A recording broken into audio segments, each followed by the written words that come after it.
Welcome. I am Asa Lannon, the Chairman and Chief Executive Officer of Innovaro, and this is our series on innovation for entrepreneurs. This is the third part in the series, and in this section we focus on things you need to know and practical tips.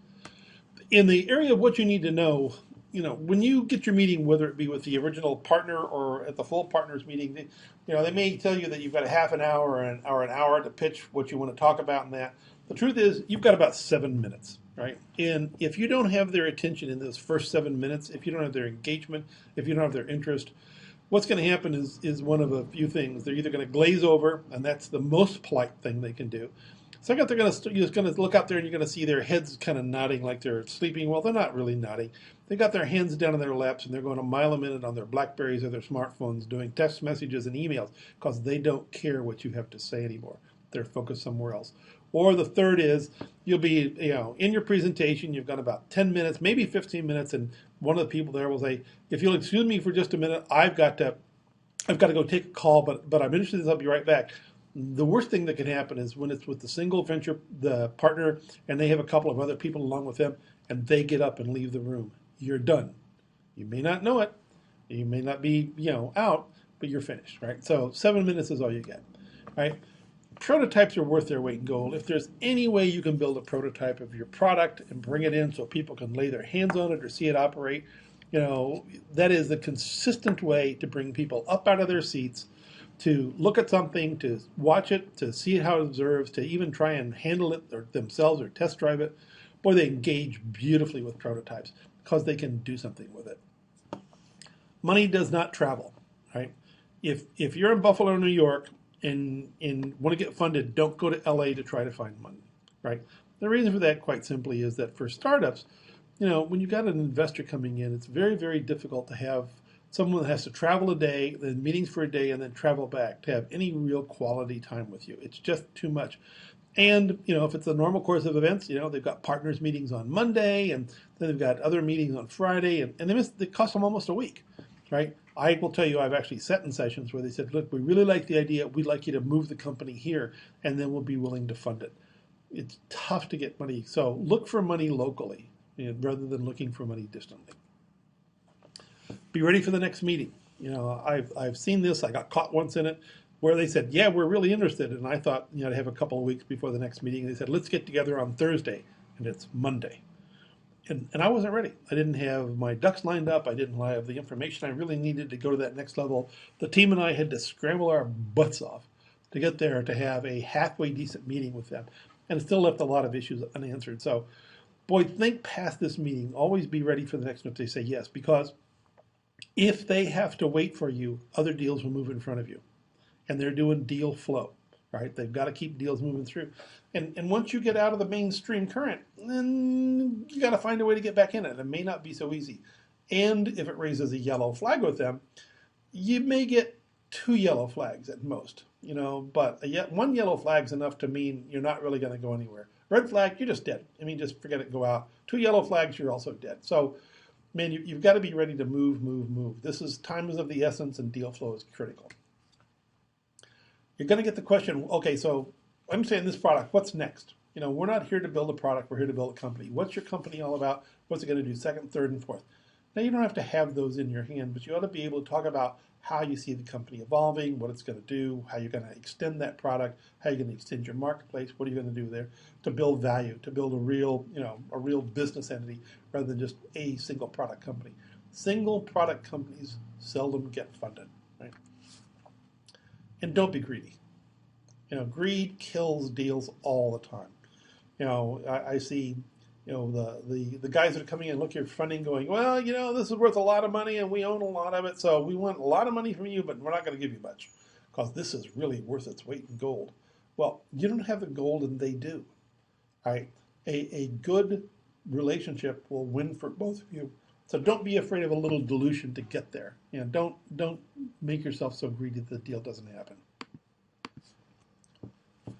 Funding comes in increments. You don't get it all at once. It used to be that you got a commitment for your round and the money would go in the bank. And oh, by the way, until the money is in your account, everything else is nice words and promises, but it's not money. So don't start spending it until you actually see it show up in your accounts. Because I will tell you, I've seen them go sideways right up to the very end. So unless the money's there, the money's not there. And it is all about the money in terms of getting that and moving on from there.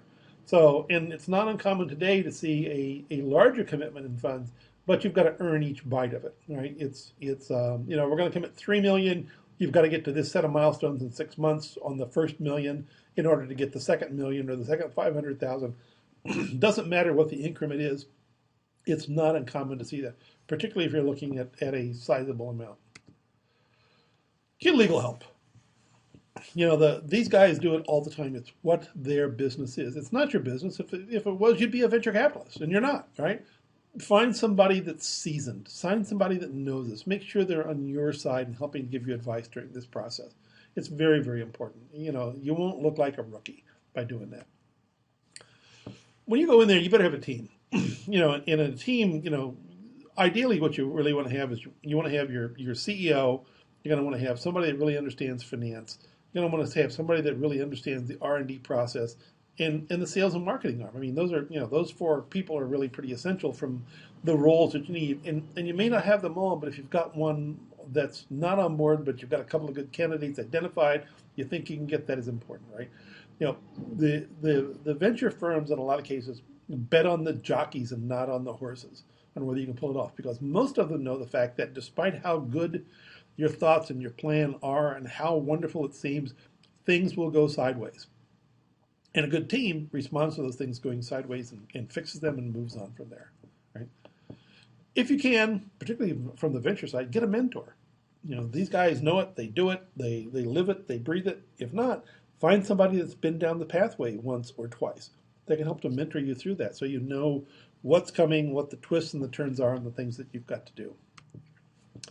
And certainly pick your VC for more than money.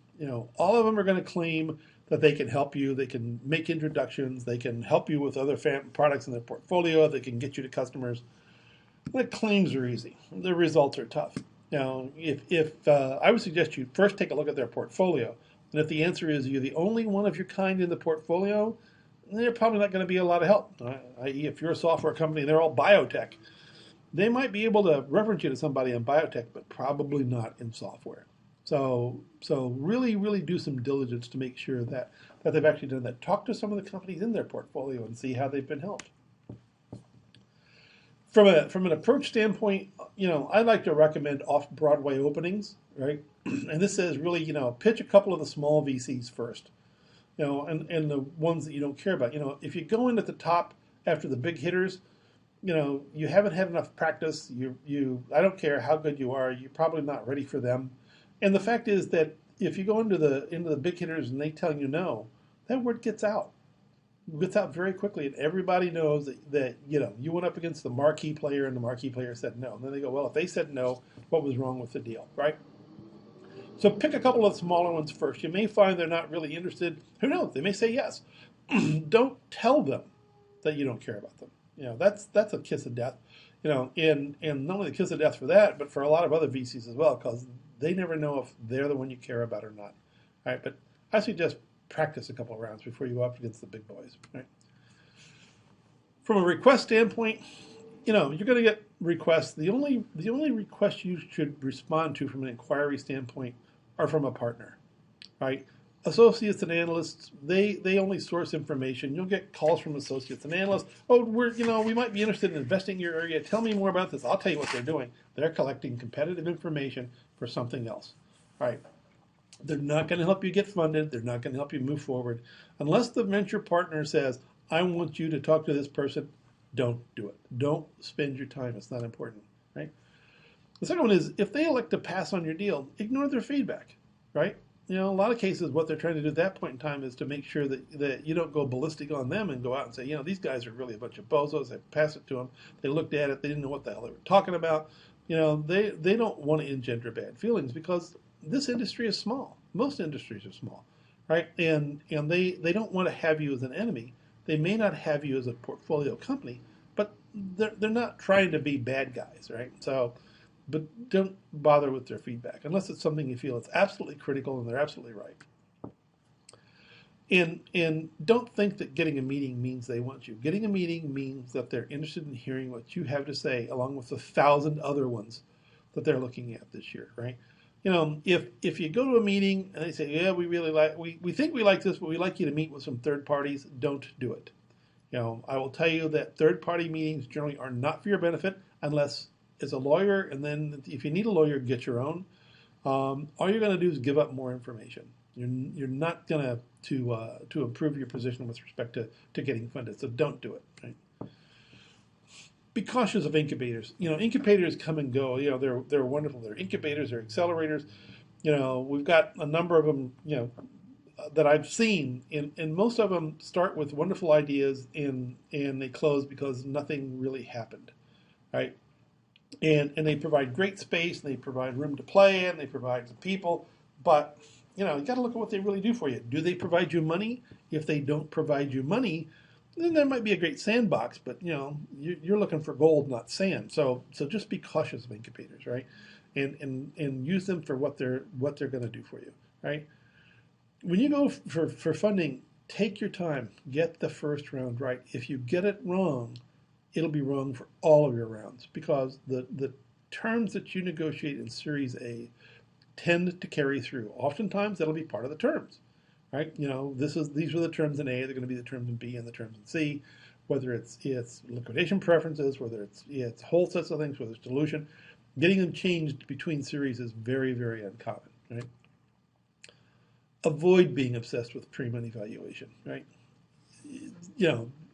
They're going to tell you what you're worth, all right? They're going to tell you what they think they're willing to do. If you can get more than one of them to do it, that's a great thing. Then you can see, if they all come to the same point, you can say, hey, look, that's pretty well, but don't spend your time on that. That's not what you're there for. You're there to get somebody to give you the money to develop your ideas, to bring them to market, to be successful as a company, right?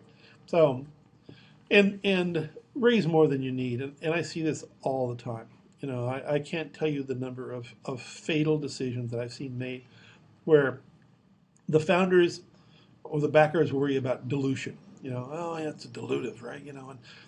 If we just raise this much, we can get to the next milestone, and then we can come back for more. And I will tell you two things. One, the odds that you actually get to that next milestone with all that money in hand is relatively low.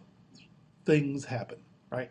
Second, they know that when you get to that milestone, you're almost out of money. When you're almost out of breath, or as I say here, when you're running out of runway and you haven't lifted off, you're screwed.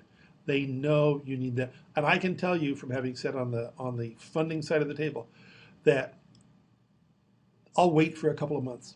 I'll just wait because I know it's going to get more and more desperate for these guys. I like them. I want to invest in them. But, I'll get better terms by making them strangle a little bit. So it's having the extra dilution if things go right isn't a problem. You're going to make enough money. You're going to do enough things that, okay, great. So you gave up a little more. Doesn't matter. Dying, I can guarantee you when you get to the end of the runway and haven't lifted off, you're going to give up a lot. You're going to give up a lot. So raise more than you need. If you think you need 2, raise 3 or 4. Don't sell yourself short on those things. Know your market. And I mean this in 2 ways. One is know the market you're going to serve, but also know the people you're talking with about funding. Know what they do. Know the size of the deals they do. Know the companies in their portfolio. Know who they work with and what they can do for you. That's very, very important. That knowledge shows that you've done your homework to learn about the particular potential investor to make it worthwhile to them. If you're talking to more than one, try and keep everybody kind of at the same place and in the same pace. And the reason for that is that if you're going to get term sheets in, it's nice to get several of them in at one time. If somebody suddenly goes, okay, let's do a term sheet. Well, competition for a hot deal to invest is one of the keys. It's the bidding war, as it were. So, keep everybody moving along at the same pace if you can. Maintain your energy. I can't tell you the number of people that I know that have finally reached the point where they're just about to get that funding round closed and they're tired. And it is exhausting. It's stressful emotionally. It's stressful physically. And if you let down at the end, it can be costly. You will make mistakes, and those mistakes can be very costly to you and to your company, right? So one of the things I recommend there is use an experienced startup lawyer. And this is not your Uncle Charlie or your Aunt May. that does real estate law. Get someone that knows startups, that's had a lot of deals they've seen, that understands what the current terms are in the marketplace. And in a lot of cases, by the way, you'll find out they're the people that can actually reference you to folks you should talk to about your idea. They can get you meetings for funding. Make sure you use an experienced startup lawyer. And when you do finally get that reference, pick your partner carefully, right? This is going to be a long-term relationship. Don't think you're going to pick a partner, you're going to start working with them, and you're going to switch over to some other partner. Very, very difficult to do, right? The one that brought you to the dance, that's sponsoring you, is the one that's going to stay there with you. So you better make sure that you pick somebody you can really work with that's important over the long term, right? And that's really all I want to say about this. I want to thank you for listening. There's been a lot in here in individual tips. Spend a little time, digest them, enjoy them, and I think you'll find these will help you as you go through your funding process.